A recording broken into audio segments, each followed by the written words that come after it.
अस्सलाम वालेकुम वरहमतुल्लाहि वबरकातुहू। नाज़रीन कराम, जैसा कि आप सब लोग जानते हैं कि मुहर्रमुल हराम का महीना शुरू हो चुका है और इस महीने में हज़रत इमाम अली मुकाम हज़रत इमाम हुसैन रज़ियल्लाहु तआला अन्हु की शहादत हुई थी। नाज़रीन कराम, दुनिया की हकीकतों में एक बहुत बड़ी हकीकत हज़रत इमाम हुसैन अलैहिस्सलाम की शहादत थी, और जब कोई चीज़ यकीनी होने वाली होती है तो इसके होने के असबाब भी पैदा होते हैं। इमाम अली मुकाम की शहादत के असबाब इस तरह पैदा हुए कि जब हज़रत अमीर मुआविया रज़ियल्लाहु तआला अन्हु का इंतकाल हुआ और यज़ीद, जिसके लिए वो अपनी ज़िंदगी ही में बैत ले चुका था, इनका जानशीन हुआ।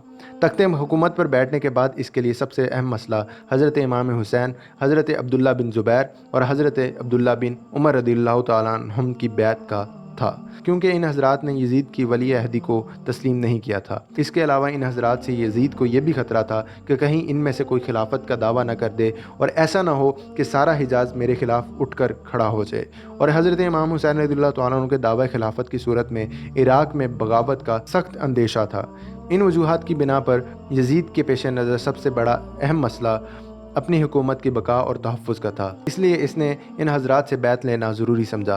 चुनांचे इसने वलीद बिन उक़बा गवर्नर मदीना को अमीर मुआविया रज़ियल्लाहु तआला अन्हु की वफ़ात की खबर दी और साथ ही इन हज़रात से बैत लेने के लिए सख्त ताकीदी हुक्म भेजा। रवायत में आता है कि वो हुक्म कुछ इस तरह था: बस हुसैन, अब्दुल्ला इब्न उमर और इब्न ज़ुबैर को बैत के लिए इस तरह पकड़ो कि जब तक बैत न कर लें मुतलक ना छोड़ो। अभी तक अहले मदीना को अमीर मुआविया रज़ियल्लाहु तआला अन्हु की वफ़ात की खबर ना थी। वलीद यज़ीद के इस हुक्म से बहुत घबराया, क्योंकि इसके लिए यह तमील बहुत मुश्किल थी और वो इसके अंजाम को भी अच्छी तरह समझता था। इसने अपने नायब मरवान बिन हुक्म को बुलाया और इससे मामले में मशवरा तलब किया। मरवान सख्त दिल था और सख्त मिजाज था। इसने कहा, मेरी राय यह है कि इन तीनों को इसी वक्त बुलाएं और बैत का हुक्म दें। अगर वो बैत कर लें तो बेहतर है, और अगर वो इनकार कर दें तो नाउज़ुबिल्लाह तीनों का सर कलम कर दो। अगर तुमने ऐसा ना किया तो जब इनको वफ़ात मुआविया की खबर मिलेगी, ये तीनों एक एक मुकाम पर जाकर मुद्दई खिलाफत बन खड़े हो जाएंगे। इस मशवरे के बाद वलीद ने इन तीनों हज़रात को बुलाया। इस वक्त इमाम हुसैन और अब्दुल्ला बिन ज़ुबैर दोनों मस्जिद नबवी में थे, और वो वक्त भी ऐसा था कि इसमें वलीद किसी से मिलता मिलाता ना था। कासिद ने इन दोनों का अमीर का पैगाम पहुंचा दिया।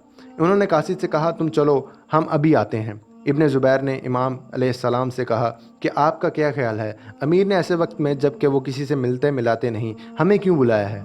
इमाम ने फरमाया, मेरा ये गुमान है कि अमीर मुआविया रज़ियल्लाहु तआला अन्हु फौत हो गए हैं और हमें इसलिए बुलाया है कि इनकी वफ़ात की खबरें आम होने से पहले वो हमसे यज़ीद की बैत ले लें। इब्न ज़ुबैर ने कहा, मेरा गुमान भी यही है। अब आपका क्या इरादा है? फरमाया, मैं अपने चंद जवानों को साथ लेकर जा रहा हूँ, क्योंकि इनकार की सूरत में हो सकता है कि मामला नाज़ुक सूरत हाल इख्तियार कर जाए। चुनांचे अपनी हिफाजत का सामान लेकर वलीद के पास पहुँचे और मकान के बाहर अपने जवानों को मुतय्यन कर दिया और इनसे कहा कि अगर मैं तुम्हें बुलाऊं या तुम सुनो कि मेरी आवाज़ बुलंद हो रही है तो फ़ौरन अंदर आ जाना, और जब तक मैं बाहर ना आऊँ यहाँ से हरगिज़ ना सरकना। आप अंदर आ गए और इस्लाम कहकर बैठ गए। वलीद ने आपको अमीर मुआविया रज़ियल्लाहु तआला अन्हु की वफ़ात की खबर सुनाई और यज़ीद की बैत के लिए कहा।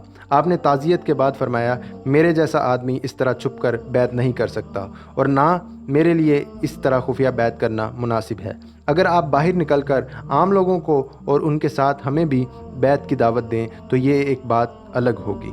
वलीद अमन और सुलह पसंद आदमी था। इसने कहा, अच्छा आप तशरीफ़ ले जाएं। आप उठकर चले तो मर्दान ने बहुत बरहम होकर वलीद से कहा कि अगर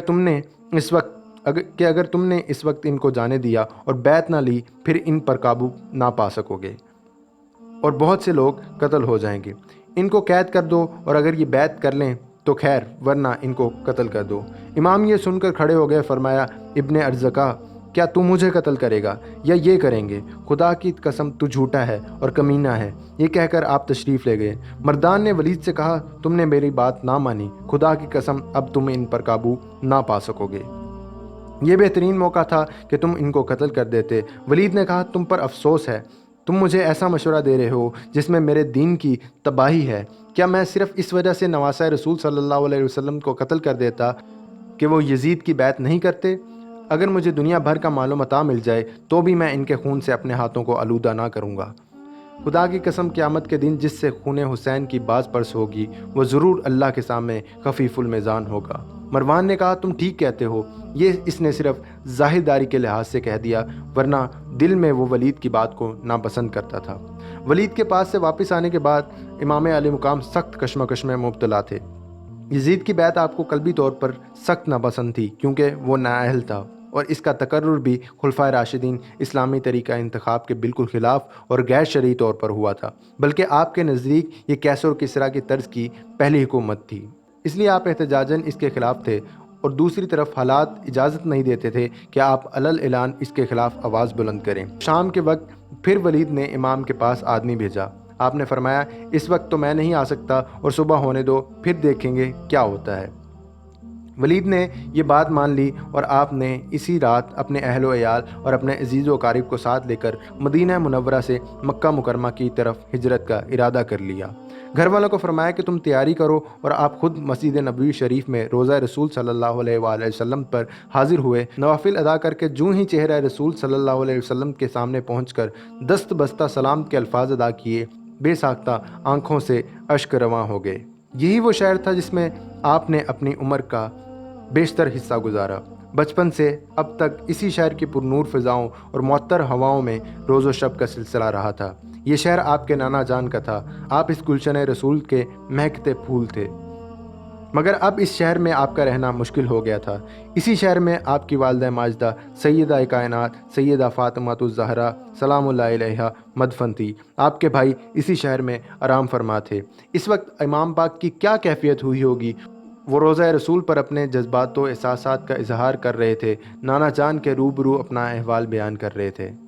امام علی مقام مدینہ منورہ کو چھوڑتے وقت جب اپنے نانا جان صلی اللہ علیہ وسلم کے روضہ انور پر حاضر ہوئے ہوں گے اور صلاۃ السلام عرض کر کے رخصت و اجازت طلب کی ہوگی، اس وقت آپ کی کیا کیفیت ہوئی ہوگی؟ بلا شبہ آپ کی آنکھ مبارک سے اشک غم کی بارش ہوئی ہوگی، اور لبوں پر یہ الفاظ ہوں گے، کندھوں پر چڑھا کر کھلانے والے نانا، آغوش رحمت و محبت میں لے کر نوریاں سنانے والے نانا، ماتھے رخسار اور لبوں کو چومنے والے نانا، اے میرے ناز اٹھانے والے نانا، آج میرا حال دیکھیے، میں غمگین اور پریشان ہوں، اشکبار ہوں، اس لیے آپ کا یہ مقدس شہر چھوڑ کر جا رہا ہوں، وہ شہر جو مجھے سب سے زیادہ عزیز اور محبوب ہے، لیکن میں کیا کروں، میرا رہنا یہاں دشوار ہو گیا ہے، میں جا رہا ہوں، مجھے اجازت دیجیے۔ اور روضہ اقدس میں نازوں سے پالنے والا نانا جان صلی اللہ علیہ وسلم کی کیا حالت ہوئی ہوگی، یہ تصور دلوں کو پاش پاش کر دیتا ہے۔ یہ دن کیسا دن تھا؟ سخت رنج و علم کا دن تھا کہ نواسہ نبی، جگر گوشہ علی، سرور قلب حسن مجتبیٰ جا رہا ہے، اور ہمیشہ کے لیے جا رہا ہے۔ آپ نے ان سخت حالات میں مدینہ منورہ، جس میں آپ نے اپنی پوری زندگی گزاری، اس کو چھوڑا اور صرف اپنے نانا کے دین کو بچانے کے لیے اور حق کو باطل پر غالب کرنے کے لیے سب کچھ چھوڑ کر اتنی عظیم قربانی دی۔ ناظرین اکرام، اگلے ایپیسوڈ کو یہیں سے شروع کریں گے کہ اس کے بعد حضرت امام علی مقام کا رخ کس طرف ہوا۔ آپ کو یہ ویڈیو پسند آئے تو اسے لائک اور شیئر ضرور کریں، اور ہمارے چینل کو سبسکرائب کریں تاکہ آنے والی تمام تر ویڈیوز آپ کو وقت پر مل سکیں۔